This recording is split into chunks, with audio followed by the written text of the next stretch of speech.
મુખ્ય સમાચારો ઉપર ડીએમસીમાં અવિશ્વાસની દરખાસ્ત બાદ રાજકારણનો પારો ગરમાયો. અવિશ્વાસની દરખાસ્ત બાદ રાજનૈતિક અગ્રણીઓએ આપ્યો અભિપ્રાય. પતિ પત્ની અને વોના ઝઘડામાં મગજના પરિણીત યુવાને કોર્ટ પરિસરમાં જ ઝેર ગટગટાવ્યું. યુવાન હાલ હોસ્પિટલમાં સારવાર હેઠળ. ડુમલાવ ગામે ખનન માફિયાઓ દ્વારા રોજ 15 થી 20 ટ્રકો ભરાઈને ગેરકાયદે રેતી ખનન થઈ રહ્યું છે અને સરપંચ કહે મને ખબર જ નથી. ઉત્તરના ભાગમાં ઠંડીનું મોજું ફરી વળતા મોસમનો મિજાજ બદલાયો. ઉમરગામ વિસ્તારમાં ઝરમર વરસાદ વરસ્યો, ખેડૂતોમાં ગભરાટ ફેલાયો. હવે જોઈએ સમાચારો વિગતવાર. દમણ ડીએમસી ખાતે પ્રમુખ પદ માટે જયંતિભાઈની નિમણૂક થયાના 24 કલાકમાં જ તેઓની સમક્ષ બીજેપી દ્વારા મુકાઈ છે અવિશ્વાસની દરખાસ્ત. ત્યારે દમણ ડીએમસી ખાતે પ્રમુખ પદ માટે ચાલી રહેલ સંગીત ખુરશીને લઈ દમણ અગ્રણીઓએ આપ્યો છે પોતાનું મંતવ્ય. પૂર્વ ડીએમસી પ્રમુખ અનિલ ટંડેલની પ્રમુખ પદની મર્યાદા પૂર્ણ થયા બાદ હાલ ડીએમસી ખાતે પ્રમુખ પદ માટેની સંગીત ખુરશી ચાલી રહી હતી. આ રમત દરમિયાન બુધવારના રોજ જ દમણ ડીએમસી પ્રમુખ પદ માટે થઈ જયંતિભાઈની વરણી થઈ હતી. જયંતિભાઈએ પ્રમુખ પદની ઉમેદવારી પહેલા જ ભાજપનો હાથ છોડીને કોંગ્રેસનો પક્ષ ઝાલ્યો હતો, જેથી ડીએમસી ખાતે પ્રમુખ પદે તેઓની નિયુક્તિ થતાં કોંગ્રેસ પક્ષ સત્તા ઉપર આવી હતી. જેથી નારાજ થયેલ દમણ બીજેપીએ જયંતિભાઈની નિયુક્તિના 24 કલાકમાં જ તેઓની સમક્ષ અવિશ્વાસની દરખાસ્ત રજૂ કરી છે. ત્યારે અવિશ્વાસ દરખાસ્તને લઈ કોંગ્રેસ સત્તાધીશ જયંતિભાઈ પટેલ સાથે તેઓના પક્ષના સભ્યોએ પોતપોતાના મંતવ્ય રજૂ કર્યા હતા. જેમાં સૌપ્રથમ જયંતિભાઈ પટેલે જણાવ્યું હતું કે તેઓની સમક્ષ અવિશ્વાસ દરખાસ્ત મુકાઈ છે તે સતત ખોટી છે, કારણ કે તેઓએ હજી કોઈ કાર્ય નિષ્ફળ નીવડે તેવું કરેલ નથી કે અન્ય કોઈ પણ કાર્યની શરૂઆત કરી નથી. ત્યારે બીજેપી પૂર્વ પ્રમુખ જ આ કરાવી રહ્યા હોવાનું તેઓએ જણાવ્યું હતું. આ સાથે જ પ્રદેશ કોંગ્રેસ પ્રમુખ કેતન પટેલે પણ આ માટે થઈ જણાવ્યું હતું કે બીજેપી એક પોલિટિકલ ગેમ રમી રહી છે. તેઓ દમણ વિકાસની ચિંતામાં નથી, પરંતુ રૂપિયા તરફ જ બીજેપી ધ્યાન આપી રહ્યું છે અને જોવા જઈએ તો બીજેપીને સત્તાની ભૂખ હોવાનું તેઓએ જણાવ્યું હતું. આ સિવાય કોંગ્રેસ પક્ષી સલીમ મેમણે પણ જણાવ્યું છે કે બીજેપીએ જયંતિભાઈ સાથે ખરાબ વ્યવહાર કરેલ છે. બીજેપીએ તો અનુભવીને જ પદ આપવું જોઈતું હતું. વધુમાં તેઓએ એમ પણ જણાવ્યું કે જો બીજેપીમાં જ એક યુનિટી નગરપાલિકા ખાતે નથી તો કેવી રીતે તેઓ દમણ દીવને સાચવી શકશે. આ સાથે જ સલીમ મેમણે બીજેપી દ્વારા જયંતિભાઈ સાથે કરેલ વલણની ટીકા પણ કરી હતી. આ તો વાત રહી કોંગ્રેસ પક્ષની, પરંતુ બીજેપી પક્ષના જ શંકરભાઈ પટેલે પણ જયંતિભાઈ સમક્ષ રાખેલ અવિશ્વાસ દરખાસ્તને લઈ પોતાનું મંતવ્ય રજૂ કર્યું હતું. તેઓએ જણાવેલ હતું કે બીજેપી પક્ષથી એક જ ફોર્મ ભરાવવું જોઈએ અને સૌ કોઈએ તેને બહુમતી આપીને જીત આપવી જોઈએ, પરંતુ બે જુદા જુદા ઉમેદવારોને ઊભા રાખવા ન જોઈએ. સાથે જ તેઓએ એમ પણ જણાવ્યું કે પ્રશાસને બને તો 5 વર્ષ સુધી સતત એક જ પ્રમુખની નિમણૂક કરવી જોઈએ, જેથી દમણનો વિકાસ સારી રીતે થઈ શકે. આમ જયંતિભાઈ સમક્ષ રાખેલ અવિશ્વાસની દરખાસ્તને લઈ દમણ ખાતે હાલ રાજકારણ ગરમાયેલ જોવા મળી રહ્યું છે. ખરેખર મને ખબર પડતી નથી કે અવિશ્વાસ ક્યારે આવે. જ્યારે કોઈક વ્યક્તિ પ્રમુખ હોય, કોઈ વ્યક્તિ જેના પર આપણને વિશ્વાસ ખોઈ ચૂક્યા હોય, જ્યાં સુધી મને ખબર છે. પરંતુ મને લાગે 24 કલાક હજી થયા નથી અને 24 કલાકમાં એવો કયો પાર્ષદ કે કાઉન્સિલર અહીંયા મ્યુનિસિપાલિટી પાસે પ્રમુખ પાસે આવ્યા અને પ્રમુખે કોઈ કામ નહીં કર્યું અને વિશ્વાસ અચાનક 24 કલાકમાં ખોઈ દીધો. તો આ એક પોલિટિકલ ગિમિક છે, પોલિટિકલ ગેમ છે. મને લાગે દમણ ભારતીય જનતા પાર્ટી સત્તાની એટલી ભૂખી છે કે એ લોકોને 24 કલાક બી નહીં રહેવાયું સત્તાથી દૂર. અને મને ખ્યાલથી મને એવું લાગે છે કે કંઈક બીજું દેખાઈ રહ્યું છે લોકોને, અને એના માટે ભારતીય જનતા પાર્ટી દમ પછાડા કરીને કેવી રીતે સત્તા હાસિલ પાછી કરવાની એ સત્તા હાસિલ કરવા માટે ટ્રાય કરી રહી છે. તમે જોયું હશે, તમારા માધ્યમથી આખા દમણે જોયું હશે કે ભાઈ શ્રી શોકત અને એમની વાઈફ તમન્ના ભારતીય જનતા પાર્ટીમાં જોડાયા. ભારતીય જનતા પાર્ટીમાં જોડાયા, એમને એ કહીને જોડાયા હતા કે તમને આગલા પ્રમુખ બનાવવાના. 1 વર્ષ એમના સાથે રહ્યા અને એ લોકોએ લોલીપોપ આપી દીધી. એક બાજુ એમનો પ્રમુખ આપે કે વ્હીપ જાહેર કરે કે આ ભાઈ પ્રમુખ બનશે, આને વોટ કરો. બીજી બાજુ બીજા જાહેર કરે કે આ ભાઈ બનશે, ભારતીય જનતા પાર્ટીનો આ ફલાણો ભાઈ બનશે. તો આ બધી એક ગેમ છે અને મને ખબર છે, કારણ કે હું આખા દેશના પોલિટિકલ સિસ્ટમથી વાકેફ છું અને આખા દેશમાં જ આ સિસ્ટમ ચલાવી રહ્યા છે ભારતીય જનતા પાર્ટી. જે કોઈક ભલે કોંગ્રેસમાંથી હોય કે કોઈ અનેક ક્ષેત્રીય પાર્ટી હોય, રાષ્ટ્રીય પાર્ટી હોય, એ પાર્ટીમાંથી કોઈ ભારતીય જનતા પાર્ટીમાં જોડાયો હોય તો પહેલાં તો એમને બહુ મોટી લોલીપોપ બતાવે અને પછી પાછળથી કેવી રીતે એના પગ ખેંચી દેવાનું એ લોકો જોઈ છે. તો ભાઈ શ્રી શૌકતને બી એ લોકોએ લોલીપોપ બતાવી હતી અને બિચારો શૌકત ત્યાં ગયો હતો અને એમને ખબર પડી ગઈ કે આ તો આ જવાથી આ થાય છે. મારા ખ્યાલથી શૌકત બી વિચારે અને જોઈ કે આ પાર્ટી સાથે રહેવું કે નહીં. તો મુદ્દાની વાત એ જ છે કે વિશ્વાસ કેવી રીતે ખોયો એ મોટી વાત છે. તો વિશ્વાસની વાત નથી, નો કોન્ફિડન્સની વાત નથી. આ સત્તાના ભૂખા લોકો છે ભારતીય જનતા પાર્ટી, એટલે આ કરી રહ્યા છે. એમને દમણ દીવનો ડેવલપમેન્ટનું પડ્યું નથી, એમને ખિસ્સા ભરવા છે અને ક્યાં પૈસા મળે એ જોઈ રહ્યા છે. અને જ્યાં સુધી ડેવલપમેન્ટ પર અગર રુચિ હોય તો એક વર્ષમાં એવા કયા કાર્ય કર્યા એ લોકોએ એ બતાવો. એક વર્ષમાં એવા કોઈ કાર્ય મને બતાવો કે ભારતીય જનતા પાર્ટીના પ્રમુખે કરીને આગળ વધ્યા હોય. જ્યાં સુધી હું અનિલ ટંડેલની વાત કરું, અનિલ દેવજીભાઈ ટંડેલ, તો અનિલ દેવજીભાઈ ટંડેલે એટલું મોટું કૌભાંડ કર્યું છે કે ગુજરાત રાજ્ય અને મહારાષ્ટ્ર રાજ્યનો કચરો દમણમાં ખલાવતા હતા. તો એ શું છે? આ અમારી જનતા સાથે અન્યાય થયો છે. અનિલ પર એમની જ ભારતીય જનતા પાર્ટી મારા ખ્યાલથી એમને એક કાર્યવાહી કરી રહી હતી, એના પર એક કંઈક રિપોર્ટ બનાવી રહી હતી. પણ આ બધું બોગસ છે, હાથીના દાંત જેવું છે. એટલે લોકોને બતાવવાની વાત છે. અનિલભાઈ બી સેફ થઈ ગયા, એનું બી ટર્મ પટી ગઈ. હવે રિપોર્ટ ટોપલામાં ગયો, ડસ્ટબિનમાં ચાલી ગયો. એટલે આમાં કંઈક કહેવા જેવું નથી. સિર્ફ ને સિર્ફ ભારતીય જનતા પાર્ટીએ દમણમાં કૌભાંડ સિવાય બીજું કંઈ કર્યું નથી. અને આ જ વાત છે. તમે જોયું હશે આજે 2.5 થી 3 વર્ષ થવાના, દમણની શું હાલત છે. ભારતીય જનતા પાર્ટીના સાંસદ લાલુભાઈને લોકોએ એટલા બધા વોટ આપ્યા હતા, એટલા બધા બહુમતીથી જીતાવ્યા હતા, અને લાલુભાઈ આજે શું દમણની સ્થિતિ કરી નાખી છે જોયું હશે. બીજેપીની ખેંચતાણ સાથે કોંગ્રેસને કોઈ લેવા દેવા નથી, કારણ કે ભારતીય જનતા પાર્ટીની વિચારધારા અલગ છે, કોંગ્રેસની વિચારધારા અલગ છે. અને તમે જોયું હશે કે ભારતીય જનતા પાર્ટીથી ત્રસ્ત થઈને અમારા જે સાથી લીડર હતા, જે અમારા વડીલ શ્રી જયંતિભાઈ હતા, એ બી ત્યાંથી ત્રસ્ત થઈને અમારા પાસે પાછા આવ્યા છે. એટલે એવું છે જ નથી. એ લોકોની વિચારધારાથી કોઈ જોડાવા માંગતા જ નથી, કારણ કે એ લોકોની વિચારધારા જ એટલી ખરાબ છે તો કોઈને એને ત્યાં ટ્યુનિંગ થતું નથી. તો અમારે એમાં લાંબુ જવું નથી સત્તાના પહેલાંમાં, પણ મારું એટલું જ કહેવું છે કે એ લોકો સત્તાના ભૂખા છે. એ લોકોથી સત્તા વગર રહેવાતું નથી. 24 કલાકમાં જ દમણની જનતા જોઈ લીધું છે કે ભાઈ નો કોન્ફિડન્સ મોશન મૂકી દીધું. તો 24 કલાકમાં મૂક્યું તો લોકો જ દમણની જનતા જ એ લોકોને ઓળખે. જો મતભેદ તો પાર્ટીમાં હશે કે પછી પ્રમુખની મનમાની હશે એ ખબર નહીં પડે, કારણ કે એ લોકોનું મેં તમે કહ્યું કે એ લોકોની વિચારધારા જ અલગ છે. અને ભારતીય જનતા પાર્ટીમાં હું કોઈ કોમેન્ટ્સ કરવા માગતો નથી, કારણ કે એ લોકોનું લુકઆઉટ છે. અને એમાં પાર્ટી શું કરશે શું નહીં કરશે એ લોકોનું લુકઆઉટ છે. પરંતુ લોકોએ તમારા માધ્યમથી જોયું છે, લોકોએ બધાએ જોયું છે કે એક જગ્યાએ 2 મેન્ડેટ અને 2 પ્રેસિડેન્ટ, ત્યાં 2 પ્રેસિડેન્ટને લડાવવા નીકળ્યા. તો આ કઈ છે વાત? એટલે આ તમને કહ્યું લોલીપોપ આપવાની વાત છે. કારણ કે કોઈક માણસ એમના પાર્ટીમાં ગયો હશે તો એમને પ્રમુખ બનાવવાથી દૂર વંચિત રાખે છે અને બીજાને આપે છે. તો આ તો ખોટું છે. નહીં, આ તમારો અમારા દમણમાં એવો કોઈ રૂલ્સ નથી કે ભાઈ નો કોન્ફિડન્સ મોશન્સ મૂવ થાય કે દમણમાં આ, કેમ કે એન્ટી ડિફેક્શન લો છે જ નથી. અને એન્ટી ડિફેક્શન લો ન હોવાથી અહીંયા કોઈ બી માણસ ક્યારે બી મૂકી શકે છે. એ તો હવે પ્રશાસન પર છે. આજે મૂકી દીધું ભલે નો કોન્ફિડન્સ મોશન, પણ દમણના પ્રશાસક શ્રી પ્રફુલ્લ પટેલ છે એ કહી શકે કે નહીં આ નો કોન્ફિડન્સ મોશન પાસ આ લોકોને પાછી કરવી નહીં કરવી એમના પર છે.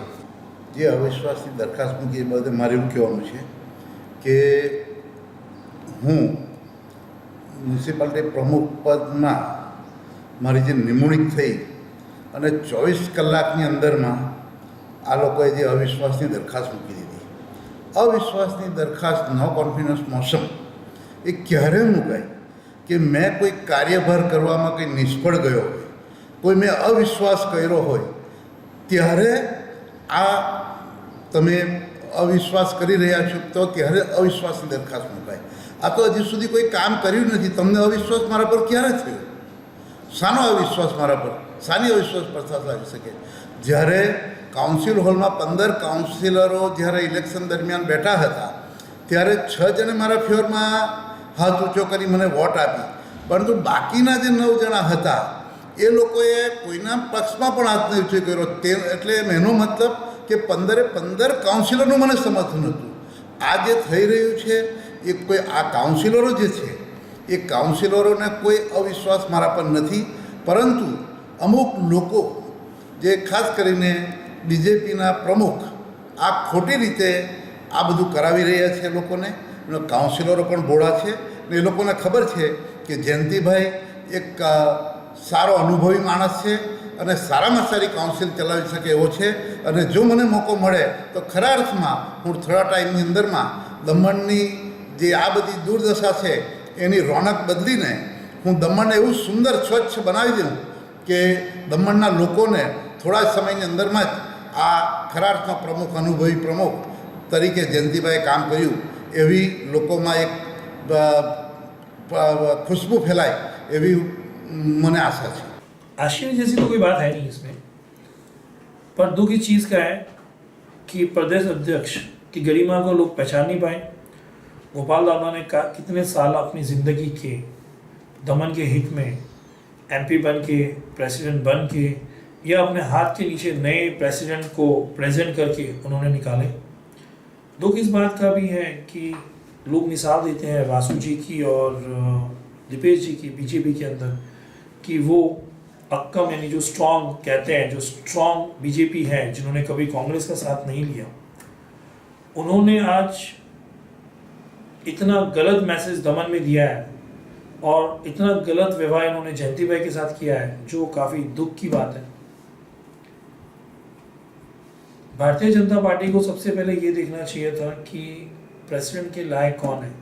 इन्होंने अनिल टंडेल को बनाया तो बात समझ आती है क्योंकि उसके फादर एक्स एमपी थे, तो उनके एमपी होने का जो बेनिफिट्स और जो अनुभव था उन्होंने अपने बेटे को दिया होगा और उस कारण अनिल टंडेल को इन्होंने बनाया। उसके बाद जो अगर किसी का नंबर आता है तो मेरे हिसाब से वरिष्ठ और सिंसियर और जो अनुभवी है तो वो मेरे हिसाब से 1990 से दमन म्यूनसिपालिटी के साथ जुड़े हुए हैं जयंती भाई पटेल। उनके साथ आपसी तालमेल ना होने के कारण उन्हें बाहर का रास्ता ढूंढना पड़ा। भारतीय जनता पार्टी ने दमन के हितों के लोगों के लिए बहुत ही गलत संदेश दिया है, क्योंकि अगर वो अपनी एक कम्युनिटी, अपनी एक घर को नहीं संभाल सकते तो दमन और दीव को कैसे संभालेंगे। सबसे पहले तो संगठन मंत्री को ये सोचना चाहिए था कि गरिमा किसकी बड़ी है। दमन म्यूनसिपालिटी के नीचे जिस दिन इलेक्शन था लोग नीचे झगड़ रहे थे कुत्ते बिल्ली की तरह। यार ये बीजेपी आज सत्ता में है और फिर भी उसके कार्यकर्ता अगर इस तरह से करते हैं छोटी सी चीज़ के लिए।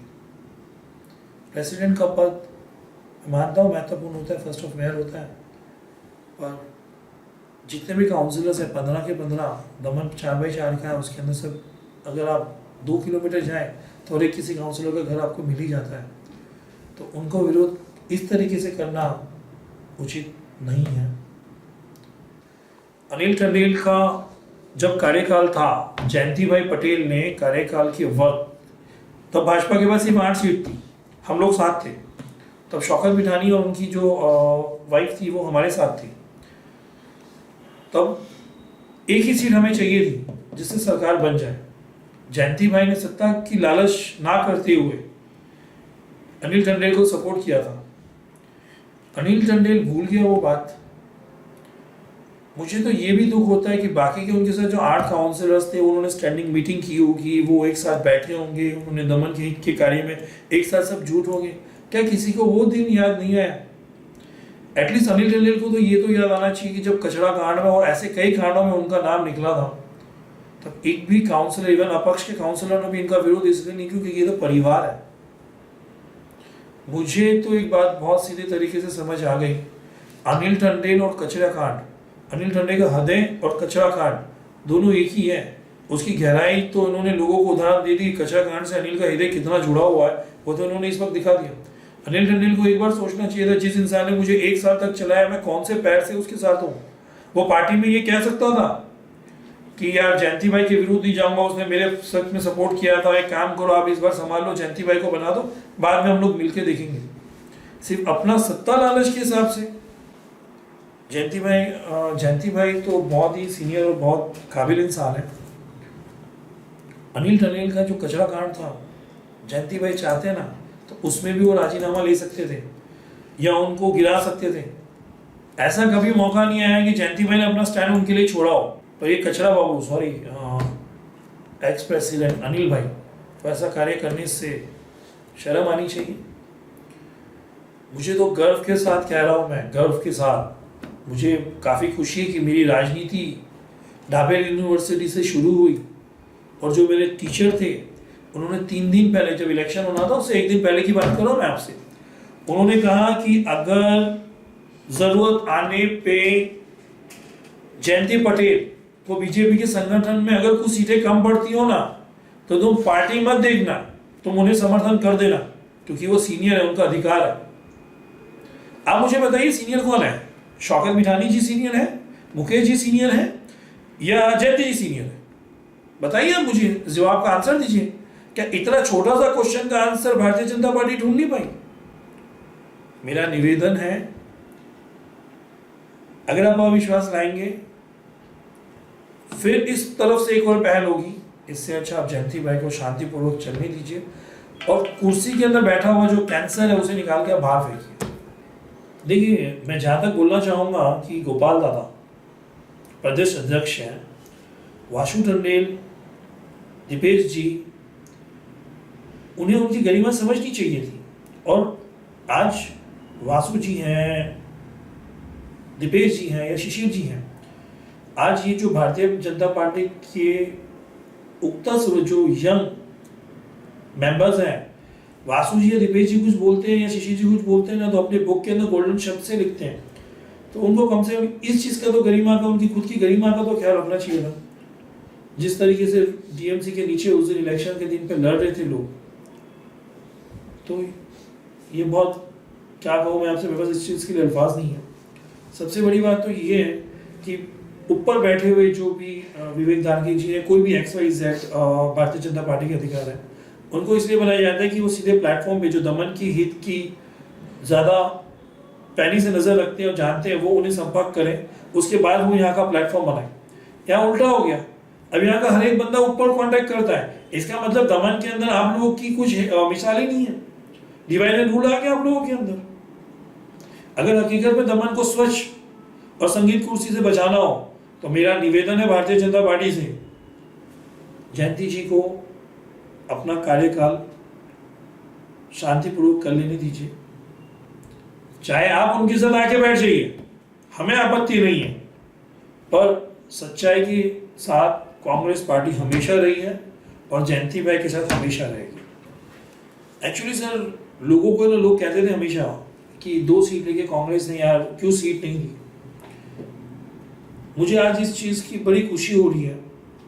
वो जानते थे कि दमन के अंदर ज़्यादा सीट देना, इससे ये प्रॉब्लम्स हो सकते हैं और दमन का हित के साथ कॉम्प्रोमाइज करना है, इसलिए उन्होंने इतना इंटरेस्ट दमन म्यूनसिपालिटी में दिखाया नहीं। और नहीं दिखाया इसके कारण से आज हमारे अंदर मनमुटाव नहीं है जिस तरह भारतीय जनता पार्टी के लोगों के अंदर है। मेरे हिसाब से इन सबको 15 के 15 काउंसिलरों को जयंती भाई को सही माध्यम से चलने देना चाहिए और उनका कार्यकाल खत्म होते ही भारतीय जनता पार्टी को कोई भी कैंडिडेट को प्रेजेंट कर देना चाहिए, कोई दिक्कत नहीं है। लेकिन अगर ये अन्याय जयंती भाई के साथ करेंगे तो कांग्रेस पार्टी तो छोड़िए, दमन की कोई भी लोग उन्हें समर्थन नहीं करेंगे और यही कहेंगे कि ये सारी डिसमिस, ये जो डीएमसी है सारी डिसमिस करो और सीधे एडमिनिस्ट्रेशन के पास जाके दे दो, क्योंकि अपने हित के लिए कार्य कर रहे हैं। दमन के हित के लिए कार्य है, आप मुझे बताइए दमन के हित के कार्य है? संगीत कुर्सी बना के रख दी इन लोगों ने। एक्चुअली लोग है ना, गोपाल जी की अनुभव और गरिमा को समझ नहीं पाए। यार उस बंदे ने अपनी जिंदगी कई साल दमन के हित में दी है। प्रेसिडेंट, डीएमसी के प्रेसिडेंट बने हुए हैं, एमपी बने हुए हैं, उन्होंने कई ऐसे रिप्रेजेंट किए, प्रेसिडेंट को रिप्रेजेंटिंग किया। और जहाँ तक मेरा अंदाजा 3 साल तक तो हमारे लोपीस को उन्होंने 4 से ज़्यादा, फिर नंदू जी को बिठाया, फिर विशाल जी के समर्थन में थे। तो ऐसे लोगों की सूझबूझ के ऊपर उन्हीं के पार्टी ने एक निशान खड़ा कर दिया जो हकीकत निंदाजनक है। क्या लगता है भाजपा की आपसी फुट का फायदा कांग्रेस उठा पाएगी? फायदा नहीं चाहिए, फायदा चाहिए होता तो कांग्रेस और कांग्रेस को क्या लगा, आप क्या लगता है कांग्रेस और 2-4 सीट नहीं ला सकती? आराम से कांग्रेस 2-4 सीट ले आएगी, आने वाले दिनों में कांग्रेस बताएगी। पर हमें बताना नहीं, हमें दमन के हित के कार्य करना है। भारतीय जनता पार्टी आ जाए, हमारे प्रदेश अध्यक्ष, हमारे डायनेमिक नेता केतन जी ने कहा है हम पूरा सहकार देंगे। सर बात किनसे करें, 2 गुट है, सास और बहू के बीच में झगड़ा है तो बेचारा हस्बैंड खड़े कर दे। सबसे पहले सास और बहू को समझाना पड़ेगा कि रसोई खाना बना के देगा कौन। जहाँ तक मेरा अंदाजा है सास का हक पहले होता है, तो जहाँ तक हो सके सास का हक नहीं छीनना चाहिए। और मेरी ये छोटी जयंती भाई, इनका कार्यकाल उन्होंने भी 1 साल बीजेपी को दिया है। जिस तरह मैंने 2 दिन पहले इंटरव्यू में, शायद कल के इंटरव्यू में पढ़ा, उन्होंने कहा कि शौकत मिठानी जी ने 1 साल बीजेपी को दिया, तो इस तरह 1 साल जयंती भाई ने भी तो बीजेपी को दिया। और सीनियर होने के नाते उनका हक है या नहीं, या मीडिया वाले और दमन की पब्लिक से आप पूछ लें कि उनका अधिकार है क्या। सर सीधी बात है, अगर उन्हें सत्ता की लालच होती तो 1 साल अनिल टंडन थोड़ी बैठता कचरा कांड में, दुनिया भर का भ्रष्टाचार टीएमसी में थोड़ी होता। सच्चा की लालच होती तो 1 साल थोड़ी लेना, 7 सीट तो थी, दूसरे महीने आ जाता, अगर उनको तो ऑफर दिया गया था क्या प्रेसिडेंट बन जाओ। उनके साथ जो गलत हुआ वो दमन ने देखा, कांग्रेस ने तो देखा ही देखा, लेकिन दमन ने भी देखा। मैं बोलता हूँ कि राजनेता एक मीटिंग कर ले, कांग्रेस के जो हमारे एमपी साहब हैं, एक्स एमपी साहब हैं सॉरी, और केतन जी हैं, जीवू जी हैं, राय भाई हैं, लालू जी हैं, गोपाल दादा जी हैं, दीपेश जी हैं, सब बैठ के टेबल में बैठ जाए। चलिए सर आप क्या चाहते हैं, एक काम कीजिए, प्रेसिडेंट दमन बीजेपी का दे दीजिए, वाइस प्रेसिडेंट कांग्रेस का दे दीजिए। एक काम कीजिए, मैंडेट आता कहाँ है? मुझे ये बताइए कि ऐसा गुजरात में इतने बड़े इलेक्शन होते हैं, वापी के अंदर 50-50 हजार वोट के इलेक्शन होते हैं, वहां मैंडेट तो आता ही नहीं है।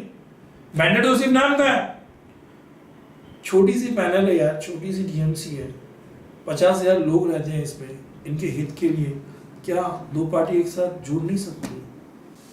सर कांग्रेस ने जयंती जी को सपोर्ट किया है तो इसका मतलब ये समझ लें कि कांग्रेस दमन के हित के लिए बिल्कुल तैयार बैठी है। ખરેખર જે મ્યુનિસિપાલિટીનું જો ઇલેક્શન જો થઈ રહ્યું છે એમાં જો પાછી બીજેપી તરફથી દરખાસ્ત મૂકવામાં આવી તો ખરેખર દમણની અંદરમાં આજે બીજેપીના સભ્યો વધારે છે અને બીજેપી બહુમતીમાં છે, બીજેપીની 10 સીટ છે, તો ખરેખર દમણની અંદર મ્યુનિસિપાલિટીમાં પ્રેસિડન્ટ બીજેપીનો જ હોવો જોઈએ અને બીજેપી જ બેસવું જોઈએ। અને આ દમણની અંદર જો આજે જો આ ઇલેક્શન થઈ રહ્યું છે તો મેં પણ એક બીજેપી તરફ પાર્ટીનો જ છે, એટલા માટે મેં કહું છું કે પાછું ઇલેક્શન થાય એમાં મારું કહેવાનું કે બીજેપીનો કોઈ પણ પ્રેસિડન્ટ થાય તો બીજેપીનો માણસ એક જ જણે ફોર્મ ભરવું જોઈએ અને એને બહુમતીથી વિજય બનાવવું જોઈએ અને કોઈ પણ માણસને એમાં પ્રેસિડન્ટ બનાવવું જોઈએ। અને જે આ 4 વર્ષ રહ્યા છે તો ઇવન આગળ એમ કહેતા કે 15 મહિના મારું હતું, 15 મહિના એનું હતું, એ નહીં રહેવું જોઈએ। ખરેખર કોઈ બી પ્રેસિડન્ટ બને તો 5 વર્ષ એક જ જણને આપવું જોઈએ, તો જ દમણમાં કામ બી થશે અને આગળ જનતાના બી ફાયદો રહેશે। 2 પત્નીઓના ઝઘડામાં કંટાળે વલસાડ મોગોદના યુવાને વલસાડના કોર્ટ પરિસરમાં જ ઝેર ગટગટાવ્યું, જેની હાલત હાલ નાજુક હોવાથી તેને સારવાર અર્થે હોસ્પિટલ ખસેડાયો છે। વલસાડના મગોદ ગામે રહેતા એક પરિણીત યુવાન પહેલાથી જ 2 સંતાનનો પિતા છે, તેમ છતાં પણ તેણે પોતાની જ બાજુમાં રહેતી એક અન્ય સ્ત્રી સાથે પ્રેમ સંબંધ રાખ્યો હતો। સાથે જ તેણી અન્ય સ્ત્રીને પોતાની પત્ની બનાવવા અને લગ્ન કરવાનું પણ જણાવ્યું હતું। આમ એક પત્ની હોવા છતાં પણ બીજા લગ્ન કરવા બાબતે તેઓમાં તકરાર ચાલી રહી હતી, જે બાદ 1 મહિના સુધી ચાલેલ પ્રેમ પ્રકરણ બાદ બંને વલસાડ આવતા લગ્ન બાબતે પોતાની પત્ની અને પ્રેમિકા સાથે રહેવા બાબતે થયેલ તકરારમાં યુવાન કંટાળ્યો હતો। ત્યારે 2 પત્નીઓના ઝઘડામાં પરિણીત યુવાને વલસાડના કોર્ટ પરિસરમાં ઝેર ગટગટાવ્યું હતું। હાલ યુવાનની સ્થિતિ નાજુક હોવાથી તેને વલસાડની સ્થાનિક હોસ્પિટલમાં સારવાર અર્થે ખસેડાયો છે। ત્યારે હાલ ઘટનાને પગલે શહેરની પોલીસ પણ દોડતી થયેલ છે। કોર્ટમાં અમે આવ્યા ઘરથી ને વાતચીત ચાલતી હતી પેલી બેન હાથે, તો પેલા લોકો એના પર દેવુની ને એવી વાત કરતા હતા કે તારે ભરવા પડશે પાછું, કે આના હાથી છૂટો પડ્યો હતું એ આનું ભરવા મારું ભરવા કહ્યું તો હવે આના હાથી છૂટો થઈ જાય તો બી એનું ભરવા પડશે. આવ્યા ને આ ખાલી વાતચીત બહાર જ ચાલતી હતી પાર્કિંગ ઉઠી તા. પછી તે અમે આ બાજુ પેલા લોકો હાથે વાત કરવા તો એ લોકો ગાડી પણ બેઠેલા હતા ત્યાં એવું કરીને નીચે બાટલી પડી ત્યારે અમે જોયું કે ગાડી પણ બેસી રહેલો કોઈ બીજા તે પડી નીચે ત્યારે જોયું કે દવા પી ગઈ છે. પારડી તાલુકાના ડુમલાવ ગામે એક ગરીબ ખેડૂતના ખેતરમાંથી છેલ્લા એક સપ્તાહથી માટી ખનન માફિયાઓ 1000થી વધુ 15 થી 20 જેટલી ટ્રકો દરરોજની માટી ભરીને ખોદકામ કરી રહ્યાની સ્થાનિક લોકોએ વલસાડ ખાણ ખનીજ વિભાગને કરી હતી ફરિયાદ. તેમ છતાં આજ દિન સુધી કોઈ અધિકારી અહીં તપાસ હેતુ આવેલ ન હોવાથી સ્થાનિક લોકોમાં જોવા મળી રહી છે નારાજગી. પારડીના ડુમલાવ ગામના પારસી ફળિયામાં રહેતા એક ગરીબ ખેડૂત રમણભાઈ કસ્તુરભાઈ ધોળિયા પટેલના ખેતરમાંથી છેલ્લા એક સપ્તાહથી જેસીબી ટ્રક ડમ્પરના સાધનો લગાવી 1000થી વધુ ટ્રક ડમ્પર ભરી ગેરકાયદેસર માટી ખનન માફિયાઓ પ્રવૃત્તિ કરતા સ્થાનિક લોકોએ આ બાબતે વલસાડ ખાણ ખનીજ વિભાગને ફરિયાદ કરી હતી. તેમ છતાંય કોઈ પણ સરકારી અધિકારી કે કર્મચારી સ્થળ ઉપર તપાસ કરવા આજ દિન સુધી ફરક્યું ન હોવાનું ગ્રામીણજનો જણાવી રહ્યા છે. ત્યારબાદ આ બાબતે મીડિયાને જાણ કરતા ડુમલાવ ગામના સરપંચ જોડે રૂબરૂ મુલાકાત કરતા સરપંચ પુષ્પાબેન જગદીશભાઈ પટેલ નાઓએ જણાવ્યું હતું કે માટી ખોદકામની પંચાયતમાંથી કોઈ પ્રકારની પરવાનગી આપવામાં આવી નથી અને તલાટી દ્વારા આદેશ આપવામાં આવશે, પરંતુ હવે જોવાનું એ રહ્યું છે કે ખાણ ખનીજ વિભાગના અધિકારી ગેરકાયદેસર માટી ખોદકામ કરનાર સામે તેમજ truck dumper number GJ15YY3817 GJ15XX6626 GJ15YY6595 GJ15YY1575 dumper વગર નંબરના આ તમામ માલિકો સામે કાયદેસરની કાર્યવાહી કરવાની બૂમ લોકોમાં ઉઠી રહી છે. ત્યારે બીજી તરફ માર્ગ પરથી પસાર થતા ડમ્પર ટ્રક ઓવરલોડ માટી ભરીને જતા રસ્તાની હાલત પણ બિસ્માર બની ગયેલ છે, જે સ્થાનિક લોકો પોતાની નારાજગી વ્યક્ત કરીને જણાવી રહ્યા છે. એક ખેડૂતની ત્યાં કંઈ રમણભાઈ કસ્તુરભાઈ કને ખેડૂત છે એની ત્યાંથી કંઈ માટી ખનન કરી રહ્યું છે ને વાત એ જાણવાની છે કે અત્યારે 1 એકર જેટલો એ લોકો ખોદી કાઢ્યું છે. આ બાબતે તમારા પાસે પરવાનગી વગેરે લેવામાં આવી છે કે શું છે અને તમે અહીંથી કંઈ દાખલો આપવામાં આવ્યો છે, આ બાબતે તમે શું જાણો છો? મને કશું ખબર નથી. બરાબર પંચાયત તરફથી કોઈ દાખલો કે એવો આપવામાં આવ્યો નથી. આ બાબતે તમે કંઈ ઉપલા જે ખનીજ ખાતું છે એને જાણ કરી કે તમે કહેવા? ખબર જ નથી જાણ કરી. આ કેટલા દિવસથી કાર્ય થઈ રહ્યું છે અને હવે શું કાર્ય કરશો? તમને ખબર નથી. હવેની તપાસની કામગીરી શું હાથ ધરશો તમે? એ બાબતે મને કંઈ ખબર નથી, પણ કંઈક અમે આગળ કાર્યવાહી કંઈ કરીશું. છેલ્લા 2 દિવસથી વાતાવરણમાં આવેલ પલટા બાદ વાદળછાયું વાતાવરણ રહેતા આંબાવાડીઓમાં આવેલ મોરને સીધી અસર થવાના ભયમાં ખેડૂતોમાં હાલ ચિંતાનો માહોલ બનેલ છે. છેલ્લા 2 દિવસથી દક્ષિણ ગુજરાતમાં અચાનક હવામાનમાં પલટો આવ્યો છે, જે બાદ વલસાડ જિલ્લા વાદળછાયા વાતાવરણને કારણે આંબાવાડીઓમાં આવેલ મોરને તેની સીધી અસર થવાની સંભાવનાને કારણે ખેડૂતોમાં ચિંતાનો માહોલ જોવા મળી રહ્યો છે. વાદળછાયું વાતાવરણ રહેતા આંબે આવેલ મોર ઉપર મંજરીઓ કાળી થઈને ખરી પડતા કેરીના પાકને નુકસાન થઈ રહ્યું છે. સામાન્ય રીતે વલસાડ જિલ્લો વલસાડી હાફૂસ કેરી માટે પ્રખ્યાત છે, ત્યારે વાદળછાયું વાતાવરણ થવાથી કેરીના પાકને નુકસાન થવાની શંકા વર્તાઈ રહી છે. જો વાતાવરણ આવું જ રહેશે તો કેરીના પાકને નુકસાન થવાની સંભાવનાથી ખેડૂતો પાયમાલ થઈ જવાની અણીએ આવી શકે એમ છે. આથી વાતાવરણમાં થયેલ પલટાને કારણે ખેડૂતો હાલ ચિંતાતુર થયેલ જોવા મળી રહ્યા છે. વલસાડ જિલ્લામાં આંબા પાકમાં નાના ખેડૂતોને ખરેખર આ વર્ષે પણ બહુ ફાયદો થાય એવું લાગતું નથી, કારણ કે પીલવણી પણ આવી ગઈ અને હવામાન પણ બદલાતું રહી અને હાફૂસ જેવો કેરી પાકમાં જે નાની કણીઓ બેસેલી એ કણીઓ ફળદાયક નીવડે એવું લાગતું નથી અને મોટી આંબાવાડીમાં જે મોટા ફળ થઈ ગયા છે એમને કદાચ ફાયદો થાય. ઉમરગામ વિસ્તારમાં અચાનકથી માવઠું વરસતા ખેડૂતોની ચિંતા વધી, સાથે જ કેરીના પાકોને મોટા પ્રમાણમાં નુકસાન થવાની આશંકા પણ વર્તાઈ રહી છે. છેલ્લા થોડા દિવસથી વલસાડ જિલ્લા ખાતે વાતાવરણમાં પલટો જોવા મળી રહ્યો હતો. દિવસે જ્યાં વાદળછાયું વાતાવરણ હોય ત્યાં જ બપોરે આકરા તડકા બાદ શીતળ વાયરા વાતા જોવા મળ્યા હતા. એવામાં ખેતીના પાકમાં કેરીના પાકને નુકસાન થવાની ચિંતા ખેડૂતોમાં ફેલાયેલ હતી. ત્યાં જ ઉમરગામ શહેર વિસ્તારમાં ઝરમર વરસાદ પડતા વાતાવરણ ચોમાસામય બન્યું હતું. ઉમરગામ વિસ્તારમાં જ અચાનકથી આમ માવઠું વરસતા કેરીના ખેડૂતોમાં ચિંતાનો માહોલ વધી ગયો છે. પહેલાં તો વાતાવરણ પલટાથી થોડા અંશે જ કેરીના પાકને નુકસાન હતું, પરંતુ અચાનકથી જ માવઠું પડતા કેરીના પાકને મોટા પ્રમાણમાં નુકસાન થવાની આશંકા ખેડૂતોમાં વર્તાઈ રહી છે. વાપીમાંથી રાહદારીઓના મોબાઈલ ઝૂંટવી ફરાર થઈ જતી બાઇક ગેંગને જીઆઈડીસી પોલીસે દબોચી લીધી છે. જે બાદ ગેંગના 4 આરોપીઓ પાસેથી પોલીસે 15થી વધુ મોબાઈલ સહિત અન્ય મુદ્દામાલને કર્યો છે જપ્ત. આ સાથે જ આ ચોર ગેંગને ચોરી કરવા બાઇક ભાડે આપતા એક આરોપીની પણ પોલીસે ધરપકડ કરતા મોબાઈલ ચોરીના અનેક ભેદ ઉકેલાયા છે.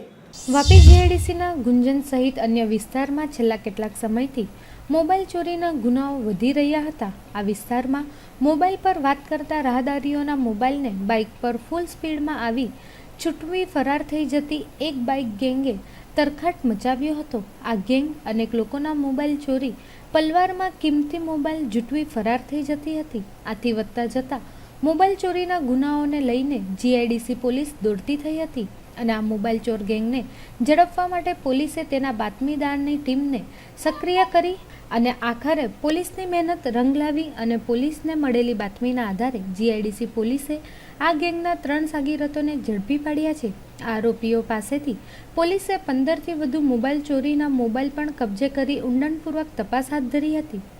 આ બાઇક ગેંગના ઝડપાયેલ સાગીરતોની પોલીસે આગવી ઢબે તપાસ કરતા મોબાઈલ ચોરીના અનેક ગુનાઓના ભેદ ઉકેલાયા છે.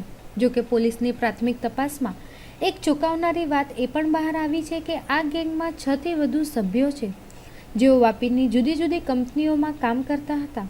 જોકે મહેનતની કમાણીથી મોજશોખ પૂરા ન થતા હોવાથી ઝડપી અને ટૂંકા રસ્તે વધુ પૈસા કમાવાની લાઈમાં મોબાઈલ ચોરીના રવાડે તેઓ ચડ્યા હતા. જોકે તેઓની પાસે બાઇક ના હોવાથી બાઇકની શોધમાં હતા. જે આ ગેંગમાં વધુ એક સાગીરત જોડાયો, જેણે આ ગેંગને ચોરી કરવા માત્ર 200 રૂપિયામાં બાઇક ભાડે આપવાની શરૂઆત કરી હતી અને સાતીર દિમાગી આ આરોપીઓ પાસે બાઇક આવતા જાણે ચોરી કરવા પાખો આવી હોય તેમ થોડા સમયમાં જ આ ગેંગે વાપીના ગુંજન અને આસપાસના વિસ્તારમાં ફૂલ સ્પીડમાં બાઇક ચલાવીને એક પછી એક મોબાઈલ ચોરીની તરખાટ મચાવી દીધી હતી. આખરે પોલીસના હાથે ઝડપાઈ જતા તેઓ સળિયા ગણવાની નોબતે આવ્યા છે. વાપીના પોઝ વિસ્તાર એવા ગુંજનમાં ધૂમ બાઇક ચોર ગેંગે આતંક મચાવ્યો હતો. કંપનીમાં કામ કરતા આ યુવાનો જલ્દી રૂપિયાવાળા થવા ચોરીનો શોર્ટકટ દાવ અપનાવ્યો હતો. ત્યારે આ શોર્ટકટે તેઓને જેલ પાછળ ધકેલ્યા છે. હાલ તો પોલીસે આ તમામના રિમાન્ડ મેળવવાની પ્રક્રિયા શરૂ કરી છે. ત્યારે આ ગેંગના અન્ય સાગીરતોને ઝડપવાના ચક્રો ગતિમાન કરવામાં આવ્યા છે. આવનાર દિવસોમાં આ ગેંગના અન્ય કરતૂત પણ બહાર આવી શકે તેવી શક્યતા છે. વાપી જીઆઈડીસી પોલીસ સ્ટેશનમાં ચોરીનો ગુનો દાખલ થયો. એમાં એવું હતું કે આ એક બાઇકર્સ ગેંગ છે, એ લોકો પોતે ચોરી કરવા આવતા અને રાહદારી જે રસ્તા પર ચાલતા કોઈ માણસ વાત કરતો હોય ટેલિફોન પર, તેનો આખો મોબાઈલ ઝૂંટવી લેવાનો અને પછી ભાગી જવાનો. એ ગેંગને અમે પકડી છે, એક બાતમી આધારે એ ગેંગને પકડી છે. એમાં 3 આરોપી અરેસ્ટ થયા જે બાઇક લઈને જતા હતા. એમાં જે તપાસ દરમિયાન એવું કર્યું કે જે બાઇક જે છે માણસની, એ પોતે 200 રૂપિયા 300 રૂપિયા ભાડું લેતો અને બીજા ખર્ચા પાણીના પૈસા લઈને આ લોકોને બાઇક આપતો હતો અને આ ચોરી થતી હતી. એમાં જે 3 આરોપી જે મેઇન સૂત્રધાર છે એને પણ પકડ્યો છે અને જે બાઇક ભાડે આપતો એની પણ એરેસ્ટ કર્યો. 7 મોબાઈલ ફર્સ્ટ ટાઈમ જ્યારે એમને પકડ્યા ત્યારે જ મળી ગયા છે અને બીજા મોબાઈલ પણ હજુ મળ્યા છે અને મુદ્દામાં હજુ ઘણો મળશે. એ કંપનીમાં નોકરી કરતા હતા, પોતાને થોડો હૈયાસી કરવા માટે અથવા તો કોઈ બીજા કોઈ કારણસર એમને પોતાનો હોય છે. બાઇક લઈને આવવાનું અને કોઈ પણ રાહદારી એવું કોઈ જગ્યા એવી મળે એમને તો કોઈ સુમસાન જગ્યાએ અથવા તો કોઈ રાહદારી ચાલતો હોય તો એને ફટ દેખીને પોતાના બાઇકથી મોબાઈલ ઝૂંટવી લેવો, એમની એમાં એવી હતી. તપાસમાં તો અત્યારે મોબાઈલનું જ આવે છે જેટલા છે એનું તપાસમાં. જો વધુ તપાસ કરીશું તો ખબર પડશે. વેચતા એને જે કંપનીમાં કામ કરતા હતા બીજા માણસો, એમને જે લોકો આપી દેતા હતા, એમને ખબર નથી કે કેવી રીતે કોઈ દોસ્તારને આપી દઉં છે એવું કરીને આ લોકો, એમને પણ ખબર નથી, એવી રીતે લોકો આપતા હતા. સેલ્વાસ પોલીસે બાલદીની રોડ પરથી જુગાર રમતા 5 જેટલા ઈસમોની કરી છે ધરપકડ. સાથે જ અંદાજે 40,000ના મુદ્દા માલને પણ કર્યો છે જપ્ત. ગુરુવારે સાંજે 5 વાગ્યાના સુમારે સેલ્વાસના બાલદીની રોડ પર સ્થિત લાયન્સ સ્કૂલની સામે આવેલ ખુલ્લા એક ખેતરમાં 5 જેટલા લોકો 3 પત્તીનો જુગાર રમી રહ્યા હોવાની બાતમી સેલ્વાસ પોલીસને મળી હતી. આ બાતમીના આધારે સેલ્વાસ પીઆઈ સબાસ્યાન, પીઆઈ હરેશ રાઠોડ અને તેમની ટીમે ઘટના સ્થળે છાપો મારી જુગાર રમતા 5 જેટલા લોકોને રંગે હાથ પકડ્યા હતા. જેમાં તેઓએ 27,000 રૂપિયા રોકડ પોતાના કબજે કર્યા હતા. આ સાથે જ મોબાઈલ અને અન્ય માલ સામાન સાથે પોલીસે કુલ 40,000નો મુદ્દામાલ કબજે કર્યો છે. પોલીસે હાલ આ 5 જુગારીઓની ધરપકડ કરી આ માટેની વધુ કાર્યવાહી હાથ ધરેલ છે.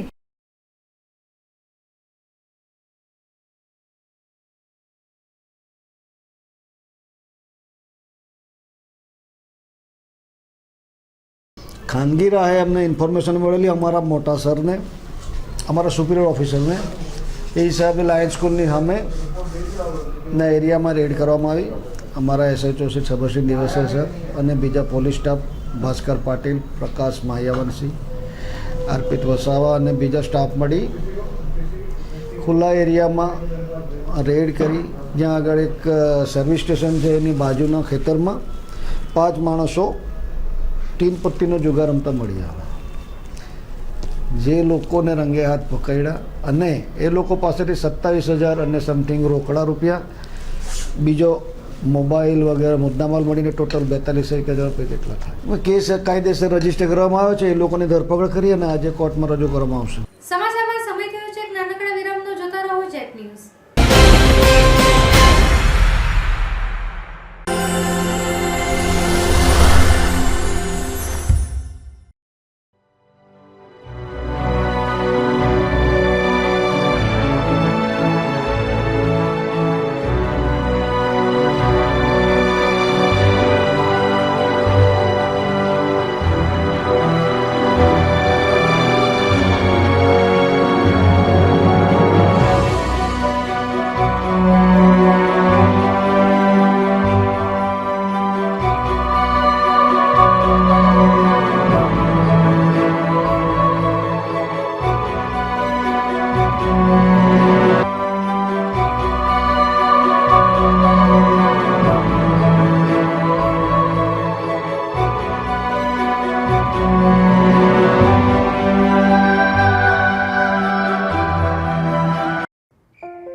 आपने अपनी टीबी की दवाई तो ली ना? ले लिया मैंने.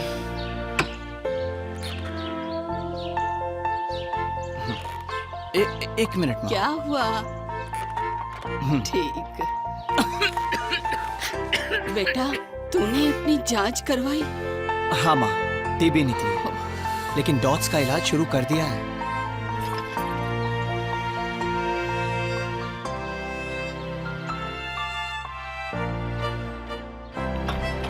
जिंदगी के हर कदम पे आप डबल सावधानी लेते हैं, तो टीबी के इलाज में भी ऐसा जरूर कीजिए. टीबी संक्रमित मरीजों को अपनी HIV की जांच जरूर करवानी चाहिए ताकि आपके टीबी के इलाज में कोई रुकावट ना आए. વિરામ બાદ આપનું સ્વાગત છે. હાલ દમણ ખાતે લાગતા હાઈવે માર્ગની બંને બાજુએ 500 મીટરમાં આવેલ વાઇન શોપ તેમજ બાર એન્ડ રેસ્ટોરન્ટના માલિકોને તેઓના વેપાર સીમાંકન જગ્યાથી દૂર કરવાની નોટિસ આપવામાં આવી રહી છે. ત્યારે બાર અને રેસ્ટોરન્ટને આ નિયમ લાગુ ન થતો હોવા છતાં પણ દમણ પ્રશાસન દ્વારા તેઓને નોટિસ આપતા પ્રદેશ કોંગ્રેસ પ્રમુખે પ્રશાસન સમક્ષ રજૂ કરી છે પોતાની નારાજગી. હાલમાં જ હમણાં મારા પાસે વાઇન મર્ચન્ટો વાઇન એસોસિએશનના લોકો આવ્યા હતા અને આજે હાઈવેની વાત કરીએ. પહેલાં તો 2014માં એમણે નેશનલ હાઈવે દમણમાં ઢકેલી દીધું. નેશનલ હાઈવેની શું જરૂર છે? ત્યારે વિરોધ કર્યો હતો તો લાલુભાઈ એમ બોલેલા કે ભાઈ નેશનલ હાઈવે આવવાથી અહીંયા ડેવલપમેન્ટ થશે ને રોડ બની જશે. શું જરૂર છે? આપણા પાસે 500-600 કરોડ રૂપિયાનું આપણને ભારત સરકાર ભંડોળ આપે છે. શું આપણા પાસે પૈસા નથી? શા માટે નેશનલ હાઈવે લાવીએ? ત્યારે જ લાલુભાઈ નેશનલ હાઈવે નહીં લાવ્યા હતો તો આજે આ નોબત જોવા આપણને ન પડતી. હમણાં મુકુલ રોહતગી જે એટોર્ની જનરલ ઓફ ઇન્ડિયા છે એમનું ઓપિનિયન આવ્યું કે જે બી હાઈવે પર બાર્સ એન્ડ રેસ્ટોરન્ટ હોય એ બાર રેસ્ટોરન્ટને આ લાગુ ન થાય, ખાલી પેક બોટલની થાય. તો શા માટે એડમિનિસ્ટ્રેશન એમને નોટિસ આપી રહી છે? પણ આ બધું તમને કહ્યું એટલે સત્તાના અને પૈસાના ભૂખા છે. આ પૈસા પડાવવાની વાત છે. નોટિસ આપીને પાછળથી અંડર ટેબલ પૈસા લેવાની વાત હશે એટલે એ લોકો નોટિસ આપી રહ્યા છે. નોટિસ આપીને સેટિંગ થઈ જાય એટલે નોટિસ ખેંચી લેશે. પણ ખબરદાર, તમારા માધ્યમથી હું પ્રશાસનના ઓફિસરને ખાસ કહેવા માગું છું કે આ તમે આવું કરી રહ્યા છે કન્ટેમ્પ ઓફ કોર્ટ છે. અને કન્ટેમ્પ ઓફ કોર્ટ, કારણ કે એટોર્ની જનરલ ઓફ ઇન્ડિયાએ જ્યારે કહ્યું હશે કે આ ખોટું છે ને તમે ઉપરથી એમાં નવું કરી રહ્યા છે, મારા ખ્યાલથી આ જે નોટિસ તમે મોકલાવી રહ્યા છે ખોટી નોટિસ છે, પાછી ખેંચી લેવી જોઈએ તાત્કાલિક ધોરણે, અને લોકો જે ધંધા કરી રહ્યા છે બાર એન્ડ રેસ્ટોરન્ટ એમને ધંધા કરવા લેવું જોઈએ. વાપી ચણોદ ગ્રામ પંચાયતના બજેટમાં આગળ પાછળ ઘણી ખામીઓ હતી, ત્યારે આ ખામીઓને તલાટી સાથે મળીને કરવામાં આવી છે દૂર. વાપી ચણોદ ગ્રામ પંચાયતમાં બજેટમાં ઘણા દિવસોથી આગળ પાછળ ઘણી ખામીઓ હતી, જે તલાટીને મળીને બધી ખામીઓ દૂર કરવામાં આવી છે. જેમાં વાપી ચણોદના બધા ગ્રામ પંચાયતના સભ્યોને બોલાવીને બજેટ માટેનું નિરાકરણ કરવામાં આવ્યું હતું. જેમાં ચાણોદ ગામના 20 જેટલા સભ્યો છે, જેમાંથી 19 જેટલા સભ્યોએ હાજર રહીને બજેટનું નિરાકરણ કર્યું હતું. જેમાં 19 સભ્યો બજેટ માટે રાજી પણ થયા હતા. આ બજેટમાં મુખ્ય કામો છે તે ચણોદ ગામના મુખ્ય ગટર, LED લાઇટ અને ખાસ કરીને ચણોદમાં વાઈફાઈ કરવાના માટેનું છે. જેમાં ચણોદ ગામમાં 5 જેટલા ડિવાઇસ લગાવવામાં આવનાર છે અને જેમાં 5 એરિયાને વાઈફાઈ ફ્રી વપરાશેનું તેઓએ જણાવ્યું હતું. અને પાણીની ટાંકીનું પણ કામ ચાલુ છે અને આ બજેટ 2.25 કરોડનું પાસ થયું છે. જેમાં ગામના વિકાસ માટેનું કામ કાર્યરત રહ્યું છે. અને ચણોદ ગામમાં 5 વર્ષ પહેલાં કચરાનું ટેન્ડર જે પાસ થયું હતું, જેમાં 5 વર્ષ નીકળી ગયા અને ગામમાં પણ વસ્તી વધી ગઈ છે અને કચરાનું પણ નિકાલ વધારે થઈ ગયો છે. જેમાં ખાસ કરીને કચરા નિકાળવા કોન્ટ્રાક્ટરો છે, તેમાંથી જે પણ કોન્ટ્રાક્ટરો ઈચ્છુક હશે તેઓને આ ટેન્ડર પાસ કરવાનું તેઓએ જણાવ્યું હતું. આ માટે વધુમાં તેઓએ જણાવ્યું હતું કે જ્યારે કોન્ટ્રાક્ટરોનું ટ્રેન્ડિંગ થાય છે ત્યારે તેઓએ અહીં આવીને ફોર્મ ભરવાનું રહેશે અને તેઓને આ માટેનું કામ જણાવવામાં આવશે. બજેટમાં આગળ જે મારા સદસ્ય છે, બજેટમાં અત્યારે થોડી ખામીઓ છે, એ ખામીઓ દૂર કરો અને પછી બજેટ પાછું મંજૂર કરી દઈશું. એટલે ત્યારે અમે બજેટને મારા બધા જે સભ્યો છે એ લોકોએ કીધું કે ભાઈ ના મંજૂર કરીએ. મેં કહ્યું ના મંજૂર કરો, ખામીઓ દૂર કરીએ. તલાટી સાહેબે કીધું કે જે કંઈ ખામીઓ છે દૂર કરી દઈશું. અને 3 દિવસમાં પાછું અમે બીજી મિટિંગ બોલાવી, ખાસ સભા બોલાવી અને ખાસ સભામાં સર્વસંમતિએ બજેટને મંજૂર કર્યું. અમારા આજે 20 સભ્ય પંચાયતના છે, એમાંથી 19 હાજર હતા અને 1 ગેરહાજર હતા. એમાં 19 સંમતિ આપી દીધી. કામોની અંદર હાલમાં મુખ્ય ગટર અમારી જે મેન ચણોદ ગેટથી લઈ એટલે પંચાયત ઓફિસ સુધી ગટરનું કામ ચાલે છે. LED લાઇટ લગાવવાનું પ્રાવધાન છે, વાઈફાઈ આપવાના છે અને ખાસ કરીને વાઈફાઈ ચણોદમાં 5 ડિવાઇસ લગાવી રહ્યા છે. એટલે 5 એરિયાને અમે સાંકળી રહ્યા છે. 5 એરિયાની અંદર અમે વાઈફાઈ ફ્રી આપવાના છે.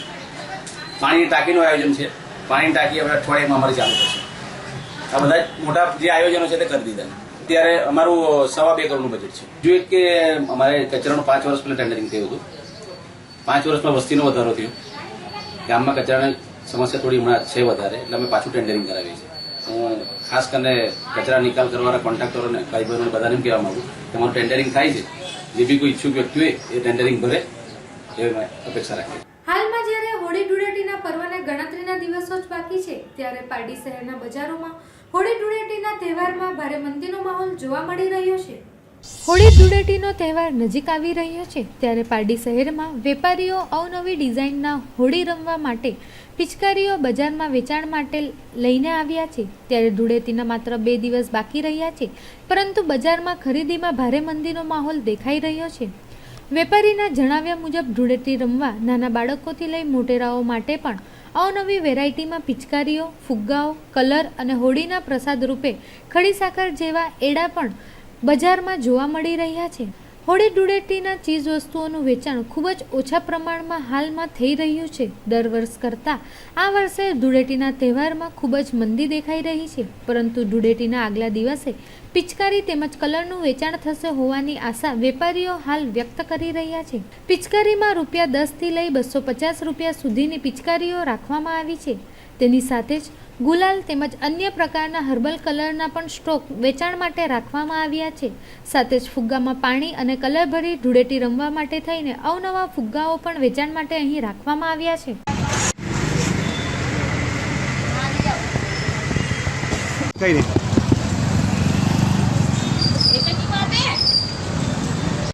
ગરાકી નથી અને પિચકારી 10 થી માંડીને ₹100 લગીની પિચકારી છે, પણ હમણાં નોટબંધીના લીધે ગરાકી નથી. તો ટાંકીવાળી છે બધી, પછી પિસ્ટોલવાળી છે, લાંબી પિચકારી, હવે બધી જાતના અલગ અલગ આવે. કલરમાં બધી જાતના હર્બલ કલર છે, ગુલાલ છે, કલર છે, જીગ છે, વગરનો કલર, કેમિકલ વગરનો. ત્યારે બિલકુલ ગરાકી નથી. દમણ ભેસરોડ સ્થિત કોળી સમાજ હોલ ખાતે ભેસરોડ સરકારી પ્રાથમિક તેમજ ઉચ્ચ પ્રાથમિક શાળાના વાર્ષિકોત્સવની કરાઈ ઉજવણી. આ સાથે જ વર્ષ દરમિયાન સ્પર્ધામાં ઉત્તીર્ણ થયેલ વિદ્યાર્થીઓને કરાયું હતું ઇનામ વિતરણ. નાની દમણ ભેસરોડ સ્થિત કોળી સમાજ હોલ ખાતે ભેસરોડ સરકારી પ્રાથમિક તેમજ ઉચ્ચ પ્રાથમિક શાળાનો વાર્ષિકોત્સવ ઉત્સાહપૂર્વક મનાવવામાં આવ્યો હતો. બાળ પ્રતિભા સંસ્કારને ઉજાગર કરવા માટે આ કાર્યક્રમનું અહીં આયોજન કરવામાં આવ્યું હતું. આ કાર્યક્રમની શરૂઆત દીપ પ્રાગટ્ય કરીને કરાઈ હતી, જે બાદ શાળાના વિદ્યાર્થીઓએ વિવિધ લોકનૃત્ય, નૃત્ય અને નાટક વગેરે જેવી કૃતિઓ રજૂ કરી પોતાની પ્રતિભાઓ દર્શાવી હતી.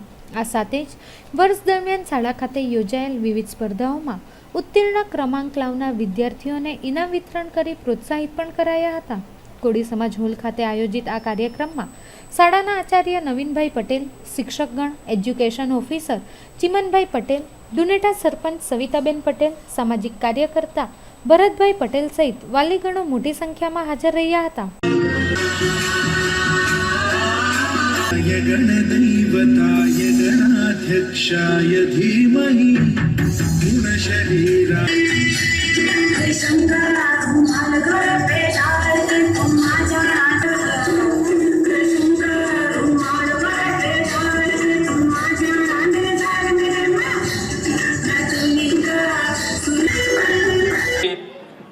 આવશે.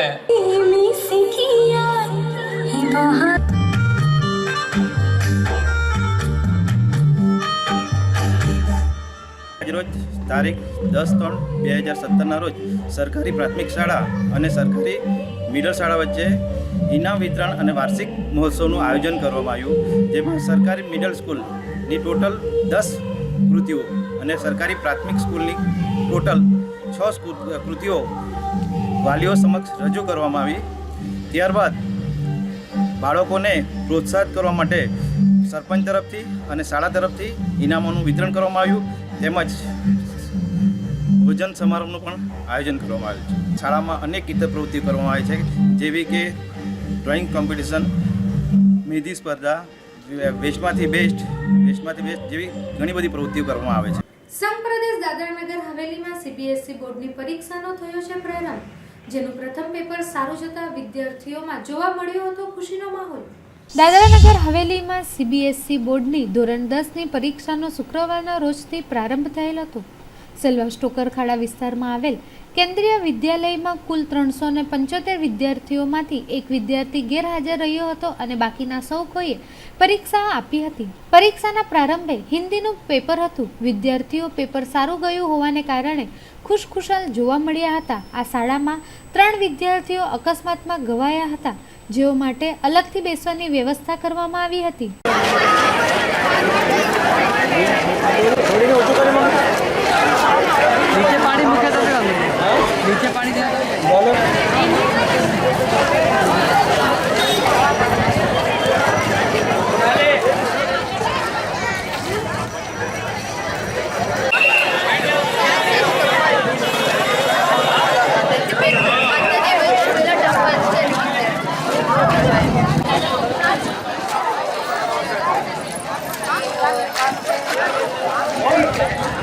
इस सत्र का 16-17 सत्र का आज 10वीं का परीक्षा शुरू हुआ.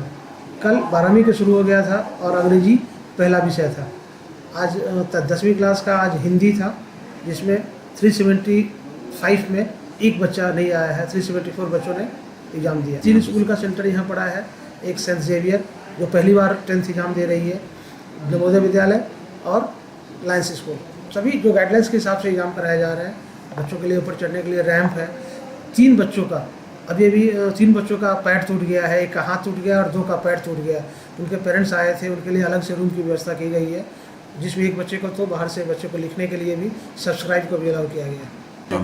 बच्चों को सभी को बच्चों को मैं इस एग्ज़ाम के लिए शुभकामना देता हूँ तथा पेरेंट्स से अपील करता हूँ कि इस बच्चे का पूरा साथ दें, उन्हें अच्छा खाना खिलाएं, उनके स्वास्थ्य का ध्यान रखें, उनकी नींद का ध्यान रखें और उनको घबराहट पे खुद ना घबराएं, बच्चों को धैर्य बनाएं. आज पहला एग्ज़ाम था हम लोगों का 10th में.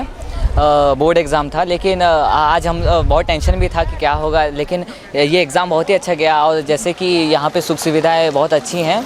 हमारा जैसे सेंटर था केवी में, तो अभी हमें बहुत अच्छा लग रहा है एग्ज़ाम देने के बाद, और एक अलग ही उत्साह से हो रहा है क्योंकि सुख सुविधाएं अच्छी थी और ऊपर से टीचर्स भी अच्छी थी जो हमें मार्गदर्शन अच्छे से देती थी। આમ આદમી પાર્ટીના રાષ્ટ્રીય પ્રવક્તા આશિષ ખેતાન વાપીની મુલાકાતે આવ્યા, જે દરમિયાન તેઓએ આમ આદમી પાર્ટીના કાર્યકર્તા સંમેલનમાં હાજરી આપી, જેમાં તેઓએ ભાજપ અને રાજ્ય સરકાર ઉપર પણ કર્યા હતા ગંભીર આક્ષેપો। વાપી ખાતે વલસાડ જિલ્લાનું આમ આદમી પાર્ટી દ્વારા કાર્યકર્તા સંમેલન આયોજિત કરવામાં આવ્યું હતું, ત્યારે વાપી ખાતે આવી પહોંચેલ આમ આદમી પાર્ટીના રાષ્ટ્રીય પ્રવક્તા આશિષ ખેતાને વાપી ખાતે આવી ભારતીય જનતા પાર્ટીની સરકાર ઉપર આકરા પ્રહારો કર્યા હતા। તેમણે જણાવ્યું હતું કે ગુજરાતની ભારતીય સરકાર કરપ્ટેડ સરકાર છે। આ સરકારમાં દરેક વ્યક્તિના રેટ ફિક્સ છે। સાથે જ તેમણે કોંગ્રેસને પણ આડે હાથે લેતા જણાવ્યું હતું કે કોંગ્રેસના કેટલાક નેતાઓ ભાજપના હાથે વેચાઈ ગયા છે, ત્યારે આગામી વિધાનસભાની ચૂંટણીમાં કોંગ્રેસ તો રેસમાં જ નથી, ત્યારે આમ આદમી પાર્ટી જ ભાજપ સામે મજબૂત વિકલ્પ છે। આમ આદમીના પ્રવક્તા જ્યારે ભાજપ અને કોંગ્રેસ પર પ્રહારો કરી તેમને કરપ્ટેડ ગણાવી રહ્યા હતા, ત્યારે તેમને આ માટે તેમની પાસે કોઈપણ પ્રકારના પુરાવા હોય તો રજૂ કરવા અંગે પૂછવામાં આવ્યું હતું, ત્યારે તેમણે જણાવ્યું હતું કે અમારી પાસે પુરાવા છે, તે અમે જીત્યા બાદ જનતાને આપીશું। આ ઉપરાંત તેમની સરકાર દિલ્હીમાં ચાલી રહી છે, તે છતાં તેઓએ ગુજરાતને પ્રથમ કરપ્શન ફ્રી રાજ્ય બનાવવાની વાતો કહી હતી। ત્યારે સવાલ એ ઊભો થાય છે કે શું દિલ્હીની તેમની સરકાર ખરેખર કરપ્શન ફ્રી નથી કે કેમ? આમ આદમી પાર્ટીની ફિતરત છે કે તે કોઈ પણ ઉપર આરોપ આસાનીથી લગાવી દે છે, ત્યારે ખરેખર તેમની પાસે પુરાવા નહીં હોવા છતાં તેઓ ગુજરાત સરકાર ઉપર આરોપ લગાવી રહ્યા છે। ત્યારે તેમના જ વક્તવ્યથી એ ફલિત થાય છે કે શું દિલ્હીની સરકાર કરપ્શન મુક્ત છે કે નહીં। और विलंब ये आयोजक कोई रैली मिले विचार करे कि हमें अपने संगठन को किस तरीके से वापी में एक तरफ इंडस्ट्रीज हैं, कंपनीज हैं और दूसरी तरफ वर्कर्स हैं।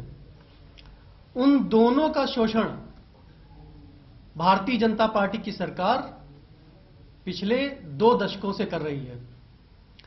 इंडस्ट्रीज और कंपनीज को बीजेपी को एक्सटॉर्शन देना पड़ता है। बहुत सारा फंड भारतीय जनता पार्टी वापी से कंपनियों से लेती है, जिसे आप एक्सटॉर्शन टैक्स कह सकते हैं। वो परेशान है। वापी का कोई भी इंडस्ट्रियलिस्ट, कोई भी कंपनी, कोई भी व्यापारी बिना घूस के उसका काम नहीं होता है। चाहे वो यहां पर कोई अधिकारी हो वापी का, सबके रेट फिक्स्ड हैं। हम सबको मालूम है वापी में जितने भी लोग बिजनेस कर रहे हैं सबको मालूम है कि रेट फिक्स्ड है।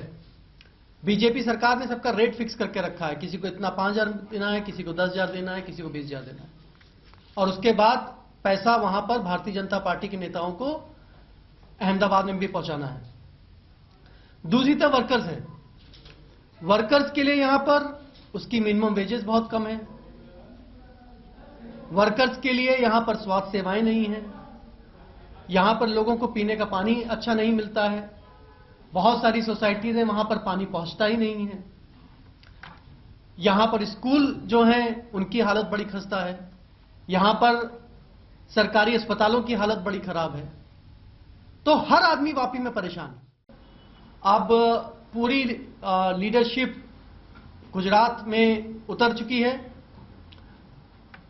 हमारी अभी बूथ लेवल पे यात्रा चल रही है। 26 मार्च को अरविंद केजरीवाल जी की एक विशाल जनसभा होगी गांधीनगर में, और अब हम चुनाव के लिए पूरी तरीके से तैयार हैं। जनता आज ये मान चुकी है कि कांग्रेस खेल से बाहर है।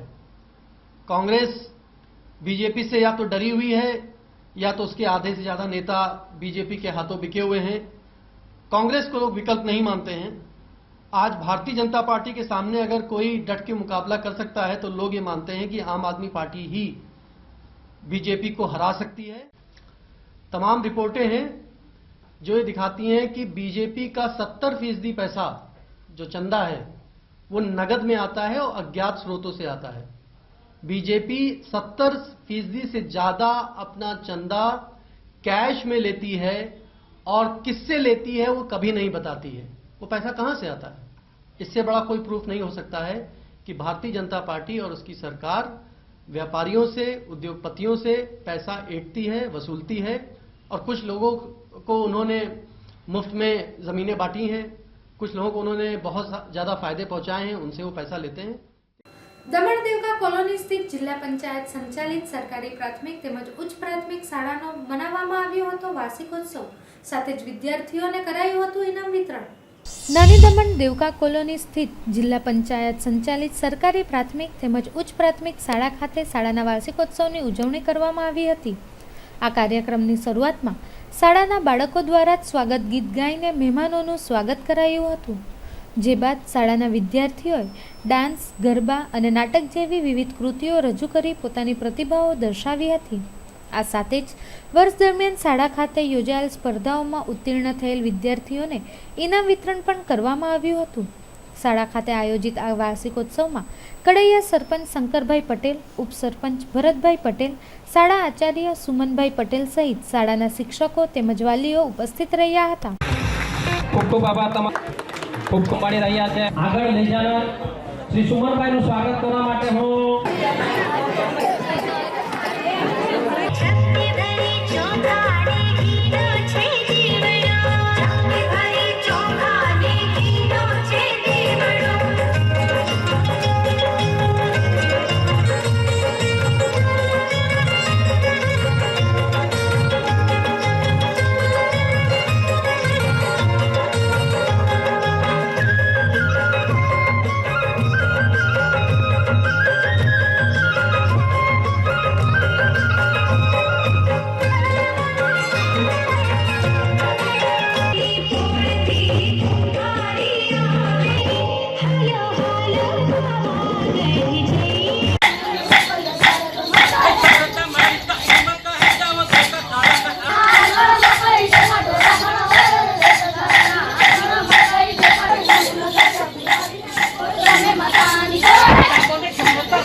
દરમિયાન સરકારી પ્રાથમિક શાળા ઉચ્ચ પ્રાથમિક શાળા દેવકા કોલોનીમાં વાર્ષિક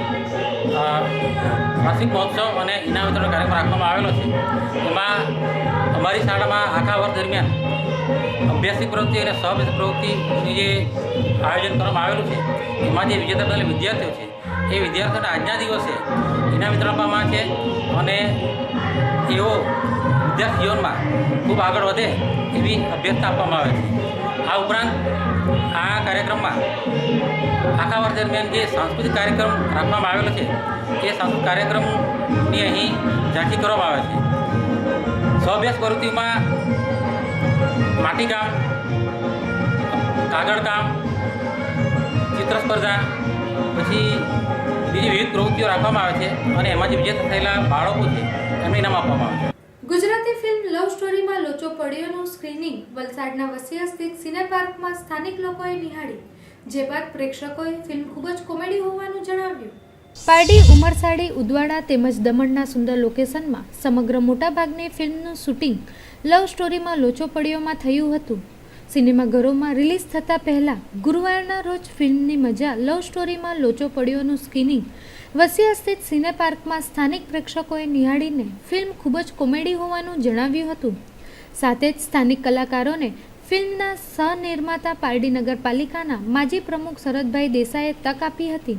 મોટાભાગનું શૂટિંગ ઉમરસાડી દેસાઈવાડના માજી કારોબારી અધ્યક્ષ બચુભાઈ પટેલના બંગલામાં થયું હતું, તેમજ દમણની નામાંકિત હોટલો અને ઉદવાડા રેલવે સ્ટેશન, પારડી વગેરેનું ફિલ્મનું શૂટિંગ પણ થયું હતું। ફિલ્મનો પ્રોમો વિઝન મુંબઈના અજીત ગાંધી, ગુજરાતી રંગભૂમિના કલાકારોમાં શરદ વ્યાસ, ધવન મેવાડા, શુભમ દેસાઈ, શરદ દેસાઈ, હેમંત ઝા, નિર્દેશક મનોજ નાથવાણી, પુષ્પા પારડીવાલા, ધર્મેશ મોદી, પિનાકિન રાણા, બોની પટેલ, નિરંજન શાહ જેવા કલાકારોને સાથી રાખી ફિલ્મનું 10 માર્ચના રોજ રિલીઝ મુંબઈ, અમદાવાદ, વલસાડ તેમજ સુરત શહેરના સિનેમાઘરોમાં થયું હતું. પ્રેક્ષકોએ ફિલ્મને ભારે કોમેડી સાથે ફિલ્મમાં સામાન્ય પરિવાર ઘર ખરીદવા બિલ્ડરને નાણાં આપ્યા, પરંતુ બિલ્ડરે ફ્લેટ ગ્રાહકોને ફસાવીને કબજો લેવા તેઓને દોડાવ્યા તે માટેનું દ્રશ્ય વર્ણવવામાં આવ્યું છે. પાર્ટીના બહુ જ જાણીતા અગ્રણી શરદભાઈ દેસાઈ સહનિર્માતા તેમજ પ્રેઝેન્ટર તરીકે લવ સ્ટોરીમાં લોચો પડ્યો મેં પ્રોડ્યુસ કર્યું છે. આજે વલસાડ હોશિયારના સિને પાર્કમાં એનો એક સ્પેશિયલ સ્ક્રીનિંગ શો રાખ્યો હતો, જેમાં મિત્ર વર્તુળ અને આ ફિલ્મમાં જેમણે કામ કર્યું છે સ્થાનિક જે કલાકારો છે એ તમામે અહીં ઉત્સાહભેરમાં ભાગ લીધો. જે લોકો બી એમણે આ પિક્ચર ખરેખર ખૂબ વખાણ્યું છે. ખૂબ કમ્પસ કોમેડી છે. આવતીકાલથી 10મી તારીખથી આ પિક્ચર રિલીઝ થઈ રહ્યું છે. મુંબઈ અને ઓલ ઓવર ગુજરાતમાં લગભગ 80 થિયેટરમાં એકસાથે રિલીઝ થઈ રહ્યું છે. વાપીમાં પણ આવી રહ્યું છે, વલસાડમાં પણ આવી રહ્યું છે. લવ સ્ટોરીમાં લોચો પડ્યોની આખી ટીમ વતી આપ સૌને મારી નમ્ર અપીલ છે, પ્લીઝ થિયેટરમાં જજો. લવ સ્ટોરીમાં લોચો પડ્યો 2 કલાક ખડખડાટ મુક્ત મને હસજો. લવ સ્ટોરીમાં લોચો પડ્યો સરસ ગુજરાતી કોમેડી ફિલ્મ છે, જેમાં પાર્ટીના ઘણા બધા લોકોનો સમાવેશ થાય છે. શરદભાઈ પાર્ટીના અને એમનો આ લવ સ્ટોરીમાં લોચો પડ્યો જે ગુજરાતી પિક્ચર બનાવવાનો જે પ્રયાસ છે તે ખૂબ જ સરસ છે અને ઘણા બધા લોકોને આવડે. સપનાના ઘરનું તો દરેકને સપનું હોય જ છે, પણ એને માટે લોકોએ વિચારીને ઇન્વેસ્ટમેન્ટ કરવું જોઈએ કે કેવી રીતે કોણ છે સામેવાળી વ્યક્તિ અને આપણે એની પર કેટલો વિશ્વાસ મૂકીને પૈસા ઇન્વેસ્ટ કરી શકીએ. સારું પિક્ચર છે, જોવા જેવું છે અને દરેક ગુજરાતીઓએ ગુજરાતી ફિલ્મને પ્રમોટ કરવા માટે જોવા જવું જ જોઈએ. બસ જે ટાઇટલ છે એવું લવ સ્ટોરીમાં લોચો એ તમે રૂબરૂ જોશો તો જ ખબર પડે. એટલે દરેક માણસે વિચારીને કામ કરવું જોઈએ અને એમાં જે કંઈ કોમેડી ઊભી થાય છે એ આ ફિલ્મમાં આપણને જોવા મળે છે. સમાચારના અંતમાં ફરી એક નજર આજના મુખ્ય સમાચારો ઉપર. ડીએમસીમાં અવિશ્વાસની દરખાસ્ત બાદ રાજકારણનો પારો ગરમાયો. અવિશ્વાસની દરખાસ્ત બાદ રાજનૈતિક અગ્રણીઓએ આપ્યો અભિપ્રાય. પતિ પત્ની અને વોના ઝઘડામાં મગજના પરિણીત યુવાને કોર્ટ પરિસરમાં જ ઝેર ગટગટાવ્યું. યુવાન હાલ હોસ્પિટલમાં સારવાર હેઠળ. ડુમલાવ ગામે ખનન માફિયાઓ દ્વારા રોજ 15 થી 20 ટ્રકો ભરાઈને ગેરકાયદે રેતી ખનન થઈ રહ્યું છે અને સરપંચ કહે મને ખબર જ નથી. ઉત્તરના ભાગમાં ઠંડીનું મોજું ફરી વળતા મોસમનો મિજાજ બદલાયો. ઉમરગામ વિસ્તારમાં ઝરમર વરસાદ વરસ્યો, ખેડૂતોમાં ગભરાટ ફેલાયો. તો દર્શક મિત્રો, આ હતા અત્યાર સુધીના સમાચારો. આવા જ નવા સમાચારો સાથે ફરી મળીશું. ત્યાં સુધી રજા આપશો. નમસ્કાર.